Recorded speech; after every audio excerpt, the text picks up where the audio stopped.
Imagine moving into a new apartment and every night, feeling like someone is watching you.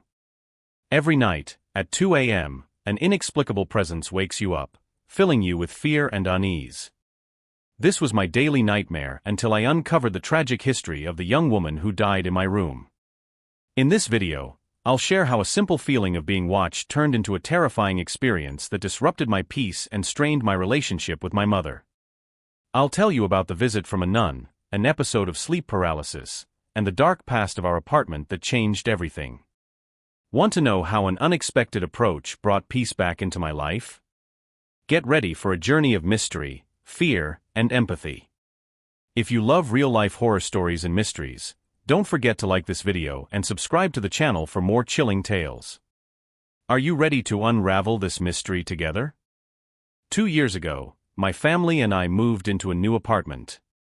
It was an exciting time because for the first time, I had a room all to myself.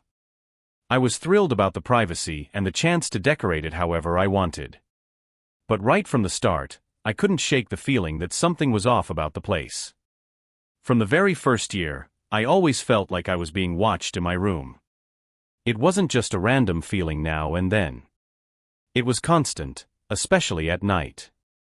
I'd be doing my homework, reading, or just lying in bed, and I'd get this intense sensation that someone was there with me, watching my every move. The weirdest part was how this feeling peaked at exactly 2 a.m. every night.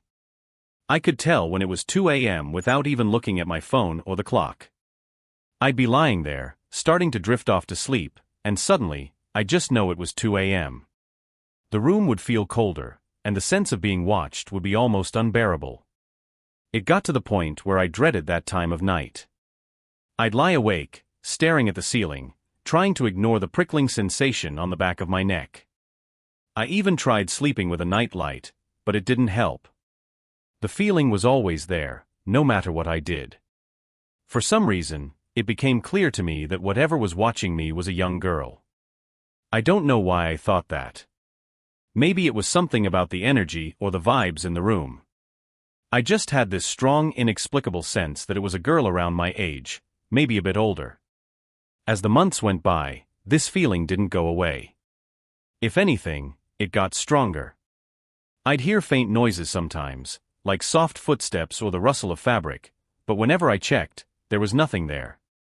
It was eerie and unsettling, but I couldn't prove anything was actually happening. My mood started to change too. I became more irritable and agitated for no apparent reason. I'd snap at my family over little things, and I just felt on edge all the time. It wasn't like me, and my parents noticed.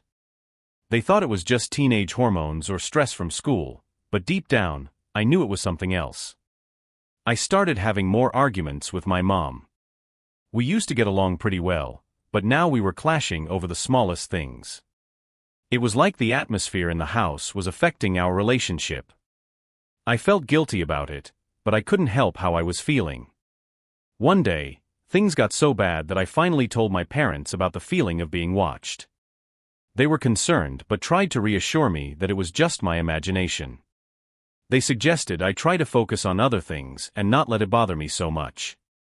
But it was hard to ignore. Every night, the feeling would return, stronger than ever. I started losing sleep, lying awake for hours, dreading that moment when 2 a.m. would roll around. It was exhausting and frightening. Then one night, something changed. I woke up in a cold sweat, my heart pounding. I had been dreaming about the girl, but this time, it felt more real than ever. I could almost see her face, though it was blurry and indistinct. She seemed sad and lonely, and for the first time, I felt a pang of empathy for her. I didn't know what to do. Part of me wanted to help her, but another part was terrified of what might happen if I tried to make contact. I spent the rest of the night wide awake, my mind racing with thoughts and fears.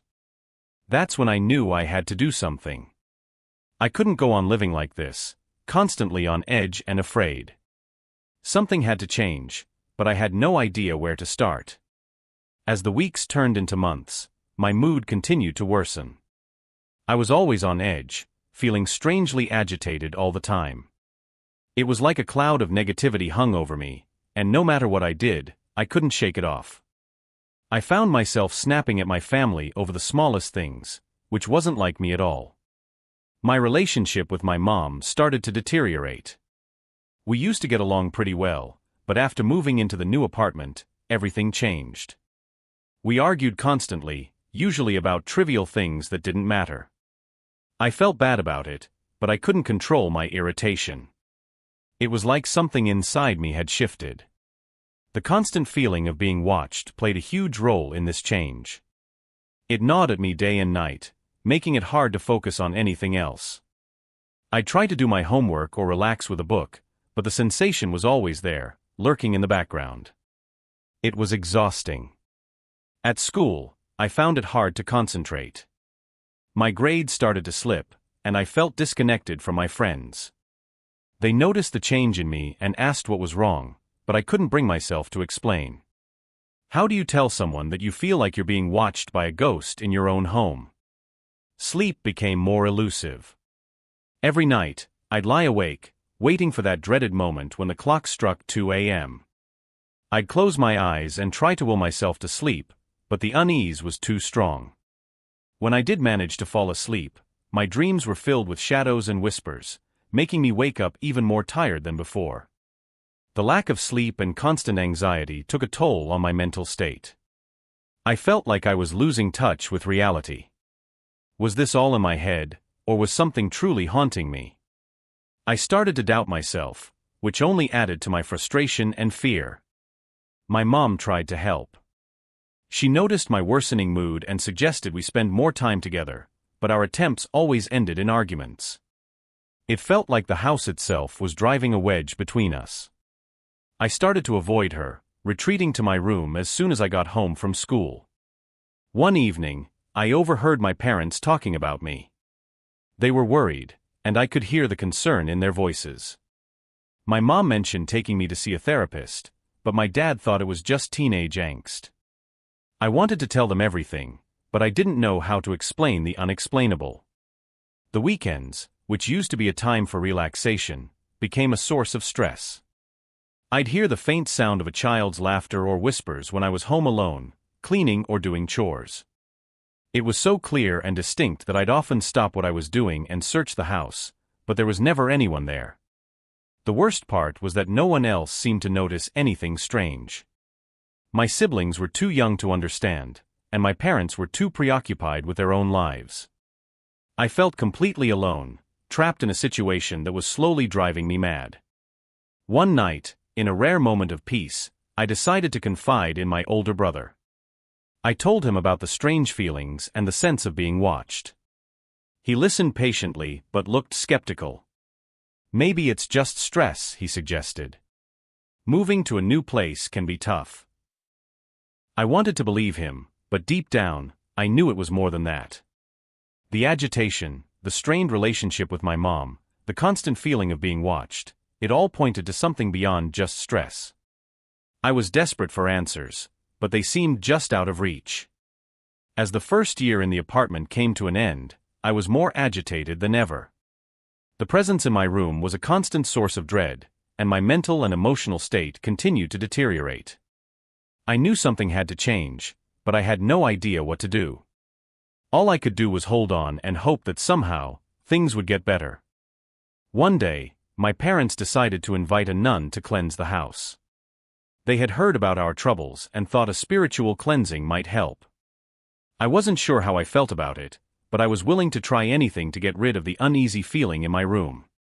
My brother and I felt a bit uneasy about the whole process, but we didn't say anything. When the nun arrived, she was kind and gentle. She spoke softly and moved through the house, sprinkling holy water and saying prayers.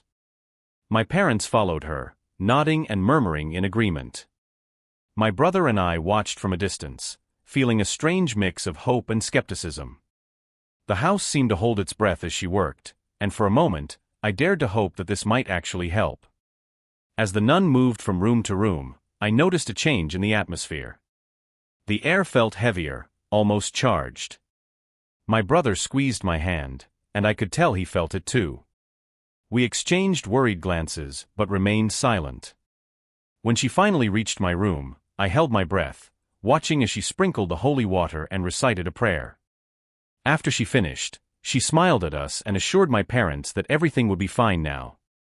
I wanted to believe her, but the uneasy feeling in my stomach wouldn't go away. My brother and I thanked her politely, even though we both felt a sense of lingering discomfort.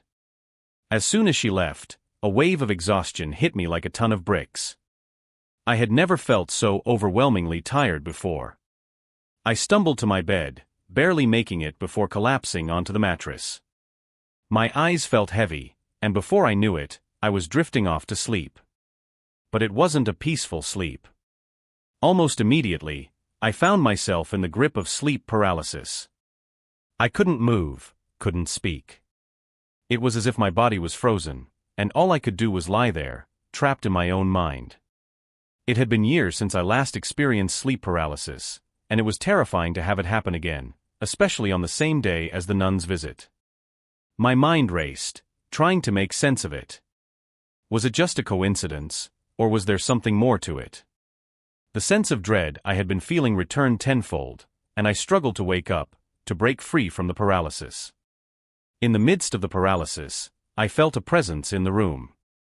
It was the same feeling I had every night at 2 a.m., but this time it was stronger, more oppressive. I tried to scream, but no sound came out. I could only lie there helpless, as the presence seemed to draw closer. It was a young girl, I was sure of it, but I couldn't see her, only feel her. When I finally woke up, I was drenched in sweat and shaking. The room was dark, and I could still feel the weight of the presence lingering. I sat up, trying to catch my breath, my heart pounding in my chest. It took a long time for me to calm down, and even longer to convince myself that it was just a nightmare. The next morning, I told my parents about the sleep paralysis. They were concerned but tried to reassure me that it was just a reaction to the stress of the cleansing. My brother, however, looked at me with wide eyes. I felt weird too, he admitted quietly. I didn't sleep well at all. We both knew something was still wrong. The nun's visit hadn't brought the peace we had hoped for. Instead, it seemed to have stirred something up. I felt more uneasy than ever, and the sense of being watched was stronger now. It was like whatever presence was in the house had been disturbed and was now making itself known. Despite my exhaustion, I went about my day, trying to act normal. But the experience stayed with me, haunting my thoughts. I couldn't shake the feeling that we were not alone in that house. The presence of the young girl, the sleep paralysis, and the unease, it all pointed to something beyond my understanding. As the days turned into weeks, I continued to feel watched. The sense of dread grew, and I found it harder to sleep. My mood remained agitated, and my relationship with my mom continued to suffer. The house, which should have been a safe haven, felt like a prison. I knew I needed to find a way to make peace with whatever was haunting us, but I didn't know how.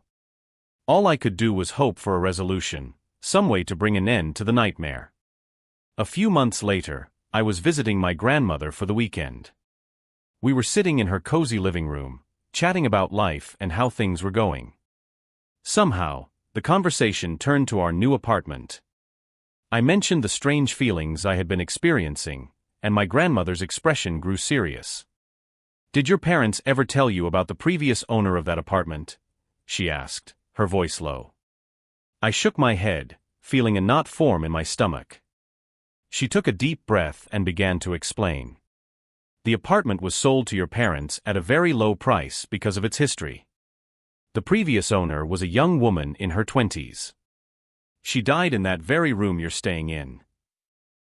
Her words hung in the air, heavy and unsettling. I felt a chill run down my spine. How did she die? I asked, almost afraid of the answer. My grandmother hesitated before continuing. She was found dead under mysterious circumstances. They never really figured out what happened, but there were rumors that she had a troubled relationship with her mother and that she was very unhappy. The pieces started to fall into place. The agitation, the sense of being watched, the presence I felt every night at 2 a.m., it all made sense now. I felt a wave of empathy for the young woman. She had been around my age, and she had died in my room. No wonder I felt her presence so strongly. I sat there in silence, processing the information. My grandmother watched me with concern. "Are you okay?" she asked gently. I nodded slowly, but inside, my mind was racing. I felt a mix of emotions: fear, sadness, and a strange sense of understanding. When I returned home, I couldn't stop thinking about the young woman. Her story weighed heavily on my mind. I started to research the history of the apartment and the area, trying to learn more about her. The more I learned, the more I felt connected to her. I found out that she had moved into the apartment to start a new life, but things had quickly gone downhill. She had become increasingly isolated and unhappy. Her relationship with her mother had been strained, much like my own had become since moving into the apartment. The parallels between our lives were unsettling. Knowing her story didn't make the haunting go away, but it did give me a new perspective. I felt a deep sense of empathy for her. She had been a young woman, just trying to navigate life, and something had gone terribly wrong. I started to see her less as a ghost and more as a person who had been trapped in a cycle of unhappiness. I decided to try something different. Instead of being afraid, I tried to reach out to her in my own way. I would sit quietly in my room and talk to her, telling her that she deserved peace and happiness. I told her that I hoped she could find a way to move on and find the peace she hadn't had in life. Over time, the atmosphere in the apartment began to change. The oppressive feeling started to lift, and the sense of being watched lessened. It wasn't a sudden change, but a gradual easing of the tension that had gripped the apartment for so long. My mood improved, and my relationship with my mother slowly started to heal. We talked more, argued less, and began to rebuild the bond we had before. It felt like the young woman's presence was finally starting to fade, and with it, the negativity that had plagued our home. I never did any formal rituals or prayers. All I did was acknowledge her presence and wish her well. Somehow, that seemed to be enough. The sense of peace that slowly returned to the apartment was a relief I hadn't dared to hope for. Even now, I think about her sometimes. I hope that she has found the peace she deserved. Her story remains a part of me, a reminder of how closely our lives had intertwined for a brief haunting period. And though the haunting has ended, her memory lingers on, a silent testament to the young woman who once lived and died in my room. After learning about the young woman who had died in my room, I couldn't help but feel a deep sense of empathy for her. Her story weighed heavily on my heart, especially since she had a troubled relationship with her mother, just like I had been experiencing with my own mom. It was as if our lives were strangely intertwined, and I couldn't ignore the connection. I thought about how lonely and unhappy she must have been. Living in that room, feeling isolated and misunderstood, much like I had felt since moving in. My heart ached for her, and I wished there was something I could do to help her find peace. One night, instead of letting fear take over, I decided to try something different. I sat quietly in my room and spoke to her, even though I couldn't see or hear her. I told her that I understood her pain and that she deserved to be at peace. I wished her well, hoping she could find happiness and rest wherever she was. It wasn't a formal ritual or prayer, it was simply an act of empathy and kindness. I talked to her as if she were a friend who needed comfort. I shared my own struggles and fears, hoping that my words might reach her somehow. Each night, I spent a few moments doing this, sending out positive thoughts and wishes. Over time, I noticed a change. The oppressive feeling in the room began to lift. The sense of being watched wasn't as strong as before. It felt like the tension that had gripped the apartment was slowly easing. I started to sleep better, and the nightmares and sleep paralysis occurrences diminished. My relationship with my mother began to improve as well. We started talking more and arguing less. It was as if the negativity that had seeped into our lives was finally dissipating. We found common ground and worked on rebuilding our bond. The atmosphere in the house felt lighter, more peaceful. I didn't expect such a simple act of empathy to have such a profound effect, but it did. Acknowledging her presence and wishing her well seemed to be what she needed. I believe she sensed the genuine care and compassion in my words, and it helped her find the peace she had been searching for. There were no more strange noises or eerie feelings at 2 a.m. The house felt like a home again, a place where we could live without fear. My siblings, who had been oblivious to most of what had happened, noticed the change too. Everyone seemed happier, more at ease. I continued my nightly routine of sending positive thoughts to her for several months. It became a habit, a way for me to show that I cared. Each time, I hoped she could hear me and that she was finding the peace she deserved. Slowly, I began to feel her presence fade, as if she was finally moving on. Reflecting on the experience, I realized how powerful empathy could be. Instead of being afraid, I chose to connect with her on a human level, to understand her pain and offer comfort. In doing so, I not only helped her but also healed myself and my relationship with my mother. Even now, I sometimes think about her.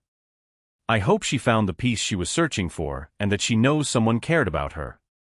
Her story remains with me, a reminder of the power of empathy and the importance of understanding and compassion.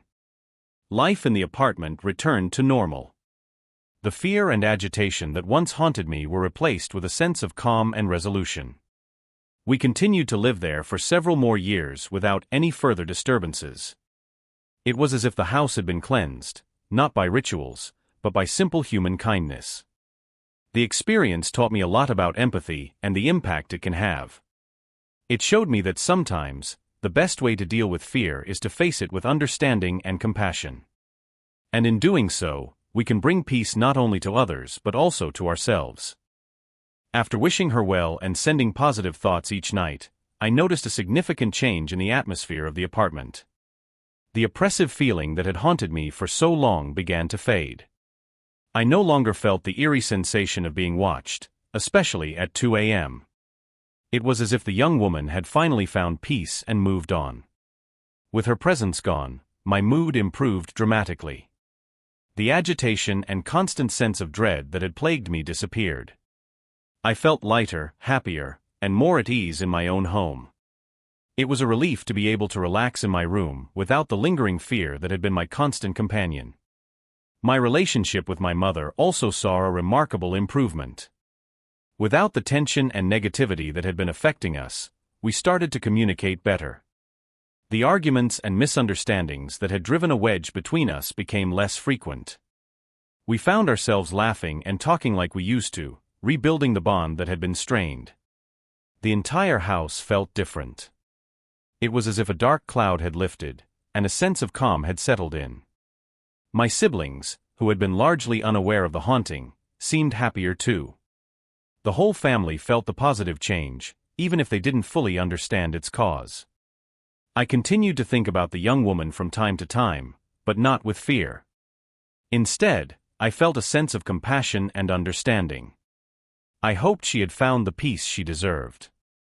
Her story remained with me, a silent reminder of the impact she had on my life, even in death. Life returned to normal, but it was a better, more peaceful normal than before.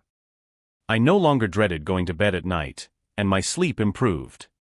The nightmares and sleep paralysis that had once tormented me were gone. I felt rested and rejuvenated, ready to face each new day without the shadow of fear hanging over me. The empathy I had shown her had not only helped her move on but had also brought healing to my own life. It taught me the power of compassion and the importance of understanding the pain of others. Through this experience, I learned that sometimes, the simplest acts of kindness can have the most profound effects. Reflecting on everything that happened, I felt a deep sense of gratitude. Grateful for the peace that had returned to our home, grateful for the improved relationship with my mother, and grateful for the lessons learned. The haunting had been a challenging experience, but it had also been a journey of growth and understanding. The sense of peace that now filled the apartment was a stark contrast to the fear and agitation that had once dominated it.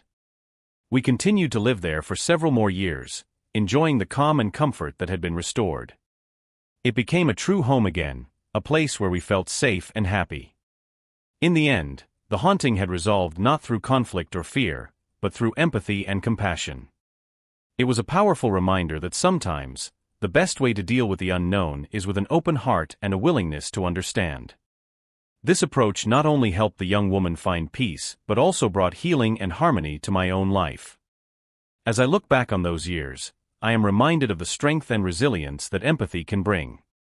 It is a lesson I carry with me, one that shapes how I approach challenges and difficulties.